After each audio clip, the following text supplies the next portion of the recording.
সুপ্রিয় দর্শক শ্রোতা, আসসালামু আলাইকুম রহমতুল্লাহ বারাকাতু। স্বাগত জানাচ্ছি হামদর্দ ল্যাবরেটরিজ ওয়াকফ বাংলাদেশ কর্তৃক পরিচালিত রমজানের স্বাস্থ্যকথা অনুষ্ঠানে।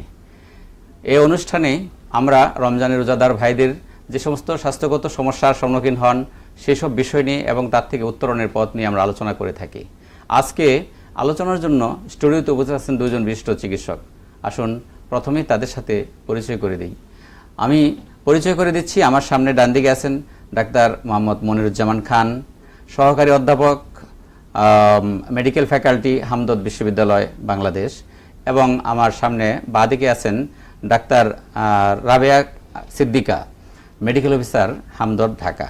আপনাদের দুজনকে আলোচনায় অংশগ্রহণ করার জন্য স্বাগত জানাচ্ছি। ধন্যবাদ। আজকে আমরা আলোচনা করব যে রোজাদার ভাই বোনরা হয়তো এটা সম্মুখীন হতে পারেন অথবা পূর্ব থেকে এরকম একটা কন্ডিশন যাদের আছে তারা রোজা রাখার ব্যাপারে অনেক সময় সন্দেহ পোষণ এবং অনেক সময় অনেক কষ্ট হয়ে যায়। সেটা হলো হেপাটাইটিস। আমরা লিভারের একটি জটিল বিষয়, লিভারের রোগ। এই রোগ নিয়ে আমরা আলোচনা করব। হেপাটাইটিস হলে আসলে রোজা রাখতে পারবেন কি পারবেন না সেটা আপনাদের আলোচনায় বেরিয়ে আসবে। আমি প্রথমেই ডাক্তার মনিরুজ্জামান খান, আপনার কাছ থেকে আমি দর্শক শ্রোতাদের উদ্দেশ্যে একটু বলবেন যে হেপাটাইটিস জিনিসটা কি এবং লিভারের কি ধরনের কন্ডিশন রোগ, এই বিষয়ে একটু আলোচনা করেন। জি ধন্যবাদ। রোজার সাথে সম্পৃক্ত রেখে আপনি যে বিষয়টার অবতারণা করেছেন সেটা খুবই সামঞ্জস্যপূর্ণ। কারণ হচ্ছে যে আমরা দেখেন যে রোজার সময় সারাদিন বাইরে পরিশ্রম করি, বাইরে কাজ করি, অনেক সময় দেখা যায় যে ইফতারিটাও বাইরে করতে হচ্ছে। ফলে কি দেখা যায় যে বাইরের যে পানীয়টা আমরা গ্রহণ করছি বা খাবার যেটা দিয়ে আমরা ইফতারি করছি সেখান থেকে কিন্তু ভাইরাসটা আমার লিভারকে অ্যাফেক্ট করতে পারে। ফলে আমি হেপাটাইটিসে আক্রান্ত হতে পারি। এই যে লিভারের কথা যেটা বললাম যে আমাদের প্রত্যেকের শরীরেই এই গুরুত্বপূর্ণ অর্গান অর্থাৎ ভাইটাল অর্গান হিসাবে এটা বিবেচিত হয়ে থাকে। একটা লিভার সাধারণত 1.4 থেকে 1.6 কেজির মধ্যে হয়ে থাকে এবং এটা আমাদের মেটাবলিজমে সবচেয়ে গুরুত্বপূর্ণ ভূমিকা পালন করে। সারা দেহের সমস্ত মেটাবলিজম এর উপর নির্ভর করে। যেমন ধরেন যে একটা বাড়িতে যেমন রান্নাঘরে রান্নার মাধ্যমে পরিবারের সবার খাবার সরবরাহ করে, এই লিভারের মেটাবলিজমের মাধ্যমে আমাদের শরীরের প্রতিটা সেলের পুষ্টিটা নিশ্চিত করে হচ্ছে লিভার। তাহলে বোঝা যায় যে আমাদের শরীরটাকে সুস্থ রাখার জন্য লিভারের গুরুত্বটা কত বেশি। কিন্তু কোনো কারণে এই লিভারের সেলগুলোতে যদি ইনফ্লামেশন হয়, প্রদাহ হয়, তাহলে সেই কন্ডিশনটাকেই আমরা হেপাটাইটিস বলে থাকি। তো এক্ষেত্রে বিভিন্ন কারণে হেপাটাইটিস হতে পারে। এর মধ্যে অন্যতম প্রধান কারণ হচ্ছে বিভিন্ন ধরনের virus. Hepatitis A, hepatitis B, hepatitis C, hepatitis D, hepatitis E, এরকম বেশ কিছু ভাইরাস আছে যে ভাইরাসগুলো আমাদের লিভারকে ক্ষতিগ্রস্ত করতে পারে। আমাদের এই যে পানি বাহিত মাধ্যমে যে ভাইরাসগুলো বেশি আসে সেটা আমরা হেপাটাইটিস এ এবং হেপাটাইটিস ইটা বেশি দেখে থাকি, যার কারণে আমরা ওরোফ্যাগাল রুটের মাধ্যমে যে লিভারটা ক্ষতিগ্রস্ত হয় সেখানে এই দুটো ভাইরাসের উপস্থিতিটা বেশি দেখি। এর বাইরে যে আপনার ব্লাড কানেকশনের মাধ্যমে হেপাটাইটিস বি, হেপাটাইটিস সি, যেগুলো খুবই মারাত্মক হতে পারে এবং ক্রনিক হতে পারে। ইভেন আপনার hepatitis C K silent killer বলা হয়। তার কারণ হচ্ছে যে আপনি হয়তো 5 বছর 6 বছর হেপাটাইটিস সি ভাইরাসে আক্রান্ত আছেন কিন্তু বুঝতে পারছেন না। একটা সময় দেখা যাচ্ছে যে আপনার লিভার সিরোসিস হয়ে যাচ্ছে, লিভারটা নষ্ট হয়ে যাচ্ছে, লিভার ফেইলিওর হয়ে আপনি মারা যাচ্ছেন। ঠিক তার আগ মুহূর্তে আপনার ডায়াগনোসড হচ্ছে যে আপনি বেশ আগে থেকেই সি ভাইরাসে আক্রান্ত ছিলেন। এবং আপনি অবাক হয়ে যাবেন যে সারা পৃথিবীতেই হেপাটাইটিস বি এবং হেপাটাইটিস সি এটা অনেকটা মহামারীর মতো দেখা যায়। আপনি যদি বিদেশে যেতে চান সেখানে কিন্তু আপনার হেপাটাইটিস বি পরীক্ষা করতে হয়। আপনি যদি হসপিটালাইজড ভর্তি হন সেখানে ব্লাড দিতে গেলে আপনার হেপাটাইটিস বি চেক করতে হয়, সি ভাইরাস চেক করতে হয়। অর্থাৎ এটা অত্যন্ত গুরুত্বপূর্ণ। ধন্যবাদ। আমি আবার আপনার কাছে আসবো। ডাক্তার রাবেয়া সিদ্দিকা, আপনি একটু বলবেন যে হেপাটাইটিসের পিছনে, হেপাটাইটিস সৃষ্টির জন্য আপনি কি মনে করেন যে এটা ভাইরাল, উনি যে জিনিসটা বললেন এটা প্রসিদ্ধ, আর কি কি ফ্যাক্টর? ধন্যবাদ আপনাকে। হেপাটাইটিস শুধু ভাইরাস না, এটা ব্যাকটেরিয়া বা নন লিভিং অর্গানিজম যেগুলো আছে, অ্যালকোহল হতে পারে, ড্রাগস হতে পারে, সবই এটার জন্য দায়ী। এই ড্রাগসগুলো হলো যেমন হ্যালোথেন, আইসোনিয়াজাইড, অতিরিক্ত প্যারাসিটামল সেবন, গর্ভনিরোধক বড়িগুলো, অ্যানাবলিক স্টেরয়েড যেগুলো আমাদের এই লিভার ফাংশনের ক্ষতি করে বা প্রদাহের সৃষ্টি করে, সঙ্গে আছে অ্যালকোহল, আপনি যদি বেশি বেশি অ্যালকোহল পান করেন তাহলে আপনার লিভার সিরোসিস হতে পারে। জি জি জি, আপনি খুব ইনঅর্গানিক কিছু বিষয় নিয়ে আপনি জি, এছাড়াও আছে এই যে ইনহেলেশনের যেমন সীসা, কপার, হ্যাঁ, এগুলো বিষক্রিয়া সৃষ্টি করে আমার লিভার ফাংশন ক্ষতি হতে পারে। জি, এগুলি দ্বারা হেপাটাইটিস আক্রান্ত হতে হেপাটাইটিস পারে। আক্রান্ত হতে পারে। জি, তবে ভাইরাল অ্যাটাকটাই মানে বেশি এখানে হয়, বেশি মানে প্রসিদ্ধ সারা বেশি প্রসিদ্ধ, হ্যাঁ, জি জি বেশি হয়। জি, ধন্যবাদ আপনাকে। আপনি একটু যারা বলতেছিলেন যে আসলে এটা খাবারের মাধ্যমে, রমজানে রোজার মাসে আমরা খাওয়ার মাধ্যমে আর লিভারের উপর একটা প্রেসার পড়ে, সেই প্রেসার থেকে অথবা খাবারের মাধ্যমেও আপনার এ এবং ই ভাইরাসগুলো অ্যাভেলেবেল ভিতরে ঢুকতে পারে। জি, আপনি এটার সম্পর্কে আসলে সাইন সিমটম বা কি ধরনের দেখা দিতে পারে যদি কেউ হেপাটাইটিস আক্রান্ত হয়? ধন্যবাদ। হেপাটাইটিস আক্রান্ত হলে প্রথমেই সে যে সমস্যার সম্মুখীন হয়, যেহেতু লিভার তার মেটাবলিজমের জন্য খুব ভালো কাজ করছে, তাহলে পর তার মেটাবলিজম প্রবলেম হবে। তার মানে কি, তার অ্যানোরেক্সিয়া ডেভেলপ করবে, সে ঠিকমতো খাওয়া দাওয়া করতে পারবে না, তার নওশিয়া, ভমিটিং টেন্ডেন্সি ডেভেলপ করবে। অনেক সময় দেখা যায় পরবর্তীতে তার বিলিরুবিন লেভেলটা বেড়ে যায়, অর্থাৎ বিলিরুবিন লেভেলটা যখন বেড়ে যাচ্ছে তখন তার চোখ হলুদ হয়ে যাচ্ছে, তার জিহ্বা হলুদ হয়ে যাচ্ছে, তার হাত হলুদ হয়ে যাচ্ছে, তার শরীর হলুদ হয়ে যাচ্ছে, তার প্রস্রাব হলুদ হয়ে যাচ্ছে, পায়খানা অনেক সময় দেখা যায় যে ফ্যাকাশে হয়ে যায়, অনেক সময় জ্বালা পোড়াও করতে পারে। ঠিক আছে, তো এই যে লক্ষণগুলো আমরা দেখি তখন সে কিন্তু ভালো খাবার দাবারও গ্রহণ করতে পারে না। এই লক্ষণগুলোর মাধ্যমে আমরা প্রাথমিকভাবে ডায়াগনোসিস করি যে সে হেপাটাইটিসে আক্রান্ত হতে পারে। এরপরে আমরা প্যাথোলজিক্যাল ইনভেস্টিগেশনে যাই, সেখানে আমরা সেরাম বিলিরুবিন টেস্টটা দিয়ে থাকি। এরপরে এসজিপিটি, এসজিওটি, বিভিন্ন যে মার্কারগুলো আছে সেগুলো দ্বারা আমরা প্রাথমিকভাবে ডায়াগনোসিস করতে পারি যে সে হেপাটাইটিস আক্রান্ত। কিন্তু অনেক সময় দেখা যায় যে এরপরেও আমাদের আরো কিছু মেজারমেন্ট নিতে হয়, যেমন আল্ট্রাসোনোগ্রাফি করার প্রয়োজন হতে পারে লিভার রিজনে। সেখানে আমরা বিভিন্ন প্রসিডিউর আছে, মেডিকেল সিস্টেমে বিভিন্ন প্রসিডিউরগুলো মেনটেন করে, অর্থাৎ ইনস্পেকশন, পালপেশন, পার্কেশন, অসকালটেশন, এই প্রসিডিউরগুলোর মাধ্যমে আমরা মোটামুটিভাবে বলতে পারি যে হ্যাঁ, সে হেপাটাইটিসে আক্রান্ত হতে পারে। এরপরে প্যাথোলজিক্যাল ডায়াগনোসিসের মাধ্যমে আমরা কনফার্ম হয়ে তাকে চিকিৎসার আওতায় নিয়ে আসি। জি, ধন্যবাদ আপনাকে। আর ডাক্তার রাবিয়া সিদ্দিকা, আপনি একটু বলবেন যে হেপাটাইটিস যদি আনকন্ট্রোল থাকে বা এটা সঠিক সময়ে চিকিৎসা না হয় তাহলে কি ধরনের কমপ্লিকেশন বা জটিলতা আসতে পারে? অবশ্যই জটিলতার সৃষ্টি হবে, লিভার সিরোসিস হয়ে যাবে, তারপরে ক্রনিক হেপাটাইটিসে ভুগতেই থাকবে। হেপাটাইটিস মানে প্রদাহ থামবে না, কন্টিনিউয়াসলি চলতেই থাকবে। তারপরে হবে কার্সিনামা হবে, একটা পর্যায়ে হেপাটিক কার্সিনামা হয়ে এর সমাপ্তি ঘটবে। তো সেক্ষেত্রে আমাদের ম্যানেজমেন্টের বা আমাদের লাইফ স্টাইলটাকে সবসময় করতে হবে যে খাবার দাবার কিছু আছে যে খাবার দাবার এবং দূষিত খাবার দূষিত পানীয়ের মাধ্যমে ছড়ায়, সেটা মেনটেন করতে হবে। কিছু আছে ভাইরাল যে অ্যাটাক হয়, তাহলে আমরা সেই ভাইরাসের করব, প্রোটেক্টিভ ইনজেকশন, আপাতত ভ্যাকসিন বেরোইছে বি ভাইরাসের, তো সেটা খেয়াল করব। এবং আমরা সবসময় লাইফ স্টাইলটাকে ভালো রাখবো যে আমরা বাইরের খাবার দাবার খাবো না, খোলা খাবার খাবো না, যেখানে সেখানে পানি খাবো না। আমরা ফুটিয়ে কমপক্ষে পানিকে 30 মিনিট টকবগিয়ে ফুটানোর পরে সেই পানি পান করব। আমরা মৌসুমী ফল খাবো, সহজপাচ্য খাবারগুলো খাবো।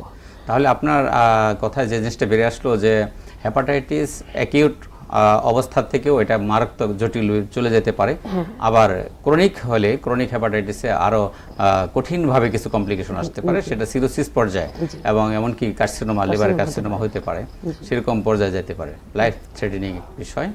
তাহলে যাই হোক, রোগী মারাও যেতে পারে, অবশ্যই মৃত্যু হবে তার।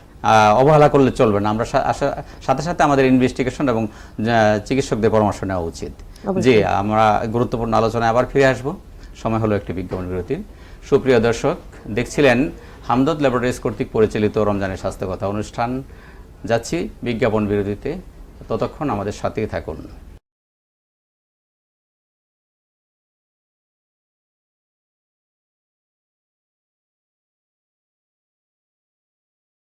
সুপ্রিয় দর্শক, ফিরে এলাম বিজ্ঞাপন বিরতি থেকে হামদর্দ পরিচালিত রমজানের স্বাস্থ্য কথা অনুষ্ঠানে।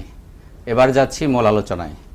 জি, আমরা হেপাটাইটিস নিয়ে আলোচনা করছিলাম, হেপাটাইটিসের বিভিন্ন কারণ এবং আপনার কমপ্লিকেশন নিয়েও কথা হচ্ছিল। যে আমি এবার ডাক্তার মনিরুজ্জামান খান, আপনার কাছে জানতে চাচ্ছি যে হেপাটাইটিসের আপনার ম্যানেজমেন্ট বা প্রিভেনশন, উনি কিছুটা প্রিভেনশনের কথা বলছিলেন। আসলে আমরা আমাদের কোনো খাদ্যাভ্যাস বা কোনো কিছুর মাধ্যমে আমরা এটার জটিলতা থেকে কিভাবে বাঁচতে পারি, এই ব্যাপারে একটু বলুন। আমরা যে বিষয়টা মাথায় রাখি, অর্থাৎ ম্যানেজমেন্ট প্ল্যান আছে, জি, চিকিৎসকরা যে ম্যানেজমেন্ট প্ল্যানটা হেপাটাইটিসের ক্ষেত্রে ফলো করে থাকে, সেখানে প্রথমে ডায়েট, তারপরে ড্রাগ, প্রয়োজন হলে সার্জিক্যাল ব্যবস্থা নেওয়া হয়। তাহলে ডায়েটের ক্ষেত্রে খুব গুরুত্বপূর্ণ বিষয় হচ্ছে যে আমরা পানি যেটা সেবন করব, যেটা পান করব, সেটা অবশ্যই যেন ফুটিয়ে ঠান্ডা করে বিশুদ্ধ পানি পান করি, সেটা আমাদের মাথায় রাখতে হবে। আপনি জানেন যে লিভারটা আমাদের মেটাবলিজমের জন্য কাজ করছে, এছাড়াও আরো অনেক ধরনের ফাংশন রয়েছে লিভারের। তো এই ফাংশনগুলো যাতে হ্যাম্পার না হয় সেই জন্য, এবং এটার উপর লোডটা যেন বেশি না পড়ে, ওই জন্য আমাদের সহজপাচ্য খাদ্য খেতে হবে। সহজপাচ্য খাদ্যর মধ্যে আমরা রুয়াবজা মিশ্রিত বিভিন্ন ধরনের যে রেসিপিগুলো আছে সেগুলো আমরা সেবন করতে পারি। অতিরিক্ত ভাজা পোড়া তেল চর্বি অর্থাৎ গুরুপাক খাবার যেগুলো আছে সেগুলো আমাদের বর্জন করতে হবে, কারণ লিভার তো এমনি অসুস্থ অবস্থায় আছে। সেখানে আপনি যদি গুরুপাক খাবারগুলো আরো বেশি খান, তাহলে তার জন্য তো আরো বেশি পরিশ্রম হবে, আরো বেশি বেশি প্রেসারে পড়ে যাবে।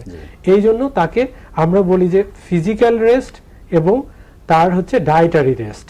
অর্থাৎ ডায়েটারি রেস্ট বলতে আমরা এই জিনিসটাকে ফলো করি, সহজপাচ্য খাবারের মাধ্যমে লিভারটার পরিশ্রমটা যেন কম হয়। এরপরে আমরা ট্রিটমেন্ট প্ল্যানের মধ্যে চলে যাই। তো সেখানে আমরা যেহেতু এটা হেপাটাইটিস অর্থাৎ লিভারের ইনফ্লামেশন, সেজন্য আমরা অ্যান্টি ইনফ্লামেটরি জাতীয় যে ওষুধগুলো হামদর্দের রয়েছে, অর্থাৎ আপনি জানেন যে আপা বলছিলেন যে বিভিন্ন ওষুধের কারণেও হেপাটাইটিস হতে পারে, সেখানে অবশ্যই সেগুলো কেমিক্যাল ওষুধের কথা বলা হচ্ছে। আমাদের ন্যাচারাল যে মেডিসিন গুলো আছে, হামদর্দের যে ওষুধগুলো আছে, সেগুলো লিভারের জন্য অনেক বেশি উপকার হবে, অর্থাৎ এই ইনফ্লামেশনটাকে কন্ট্রোল করবে। যেমন আপনি জানেন যে দিনার নামে একটা ওষুধ আছে যেটা এখন ইকটার নামে হামদর্দ বাজারজাত করছে।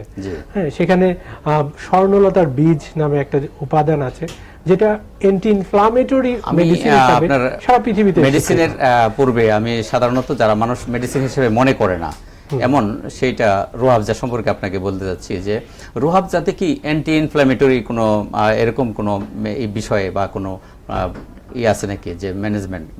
ধন্যবাদ। রুয়াবজা এমন একটা হালাল পানীয় রমজানে আমরা সেবন করে থাকি, যেটার মধ্যে আপনার 4টা ফুলের নির্যাস আছে, 10টা ফলের নির্যাস আছে এবং 12টা মূল্যবান ঔষধি উদ্ভিদের নির্যাস রয়েছে। এর মধ্যে অনেকগুলো উপাদান আছে, যেমন শাপলা ফুল, ঠিক আছে, শাপলা ফুলের নির্যাস আছে। সেটা কি করে? আপনার লিভারটাকে একটা প্রশান্তি দেয়।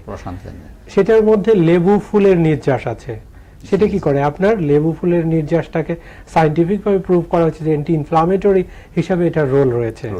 এছাড়া যে ঔষধি উপাদানগুলো আছে, গাজর, তারপরে আপনার যে ধুন্দল, তারপরে আঙ্গুর, ঠিক আছে, এগুলো এখন আধুনিক গবেষণার মাধ্যমে প্রমাণিত হচ্ছে যে এইগুলো আমাদের শরীরের জন্য যে মাইক্রোনিউট্রিয়েন্ট সেগুলোর ঘাটতি পূরণ করে। আপনি জানেন যে আমাদের শরীরে 82টার উপরে মৌলিক পদার্থ রয়েছে। এই মৌলিক পদার্থগুলো আমাদের বিভিন্ন ধরনের ডিফিসিয়েন্সি যদি হয়ে থাকে তাহলে বিভিন্ন ধরনের রোগ হয়ে থাকে।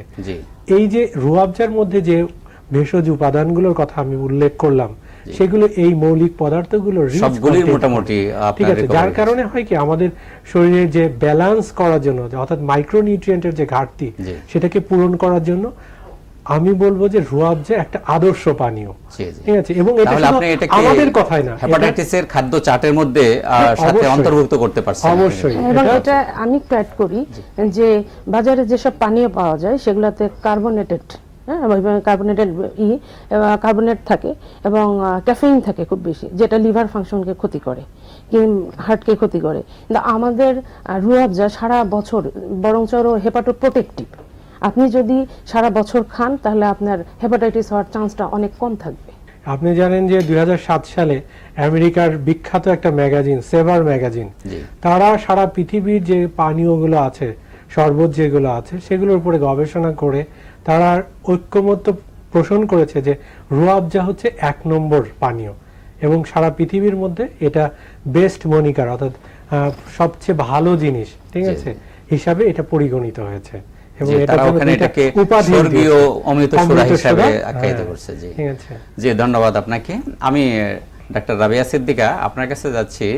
আপনি একটু দর্শক শ্রোতাদের উদ্দেশ্যে বলবেন, হামদর্দে হেপাটাইটিস হয়ে গেলে হেপাটাইটিসের ম্যানেজমেন্টে বা হেপাটাইটিসের চিকিৎসার ক্ষেত্রে কি কি মেডিসিন, উনি কিছুটা আলোচনা করেছিলেন, কি কি মেডিসিন আছে, আপনি মেডিসিনগুলি সম্পর্কে একটু বলেন। খুবই ভালো কার্যকরী আমাদের অনেকগুলো ওষুধ আছে। তার মধ্যে এক নাম্বার হচ্ছে ক্যাপসুল লিভেক, যেটার মধ্যে ভেষজ উপাদানটা হচ্ছে মিল্কথিসেল, যার অ্যাক্টিভ কনস্টিটিউয়েন্ট হলো স্যালাইমারিন। এই স্যালাইমারিনটা কি করে, হেপাটো প্রোটেক্টিভ, সে হেপাটো লিভার সেল প্রোটিন সিনথেসিসের মাধ্যমে লিভার সেলগুলো রিপেয়ার করে এবং নতুন নতুন লিভার সেল তৈরি করে, জি, তৈরি করতে সহযোগিতা করে, রিজেনারেট করে, এটা রিজেনারেট করতে সহায়তা করে। লিভার ডিটক্সিফাই প্রক্রিয়াকে ত্বরান্বিত করে, লিভার সেলে যে বিষক্রিয়ার সৃষ্টি হয়, যে কেমিক্যাল অর্গানিজমগুলো ঢুকে ক্ষতিকর সৃষ্টি করে, সেই ক্ষতিকর পদার্থগুলো অপসারণ করে। এই স্লিমারিন আরো কাজ করে, ক্যান্সার সেলকে ধ্বংস করে ফেলে, অ্যান্টিঅক্সিডেন্ট হিসাবে কাজ করে। তাহলে আপনি বলতে চাচ্ছেন যে আসলে হেপাটাইটিস, সেটা ভাইরাল হেপাটাইটিসই হোক, বি ভাইরাস, সি ভাইরাসই হোক, ক্রনিক লিভার ডিজিজই হোক, বা সিরোসিস পর্যায়ে আপনার লিভেক ক্যাপসুলটা খাওয়া যেতে পারে। জি জি, আপনি সামনে বলুন। এছাড়াও আরো অনেক ওষুধ আছে, যেমন সিরাপ ইকটান, এতে আছে কাশনি, যেটার মধ্যে আছে ইনোলিন, যেটা খুবই কার্যকরী, এই liver function protective, hepato protective হিসেবে কাজ করে। তারপরে আছে মাজুনিদোবিদুল ওয়ার্ড ট্যাবলেট, ইকটিভিন, সোফোজিগারিন। এক্ষেত্রে যে জন্ডিস দেখা দিতে পারে, তো যখন হেপাটাইটিস হবে, জন্ডিস আসবে, বিলিরুবিন লেভেল বেড়ে যাবে, তখন আমরা ইকট্রিনটা দিব। হজমের দুর্বলতা হতে পারে, তখন আমরা হজম শক্তি বাড়ানোর জন্য জরিসে জালিনুস আছে, যেটা লিভার ফাংশনে কাজ করে, হজম শক্তির কাজ করে। আরো মাকো আছে, যেটা প্রদাহ দূর করে, অ্যান্টি ইনফ্লামেটরি হিসেবে কাজ করে। সিরাপ একটা ড্রাগ কাকমাচি। এরপরে আছে সিরাপ অ্যালকুলি, যেটা ওই বিষক্রিয়া অপসারণ করতে আমাদের সাহায্য করে। জি, ধন্যবাদ আপনাকে, আপনার গুরুত্বপূর্ণ আলোচনা এবং আপনারা স্টুডিওতে এসে সময় দেওয়ার জন্য আপনাদের দুজনকে ধন্যবাদ জানাচ্ছি। আমাদের সময় এখানে শেষ হয়ে আসছে। সুপ্রিয় দর্শক, দেখছিলেন হামদর্দ কর্তৃক পরিচালিত রমজানের স্বাস্থ্য কথা অনুষ্ঠান। এই অনুষ্ঠানে গুরুত্বপূর্ণ আলোচনা করা হয়েছে, যার দ্বারা বেরিয়ে আসছে হামদর্দে নিরাপদ চিকিৎসা রয়েছে যে কোনো কঠিন রোগের। সেই চিকিৎসাগুলো আপনারা সবাই গ্রহণ করুন, এই প্রত্যাশা রেখে আজকের মতো অনুষ্ঠান এখানে শেষ করছি। আগামী দিন আবার দেখা হবে একই সময় একই চ্যানেলে, নতুন কোনো অতিথিদের নিয়ে, নতুন কোনো বিষয় নিয়ে। সেই পর্যন্ত সকলেই সুস্থ থাকুন। আগামী অনুষ্ঠান দেখার আমন্ত্রণ জানিয়ে এখানে শেষ করছি। আল্লাহ হাফেজ।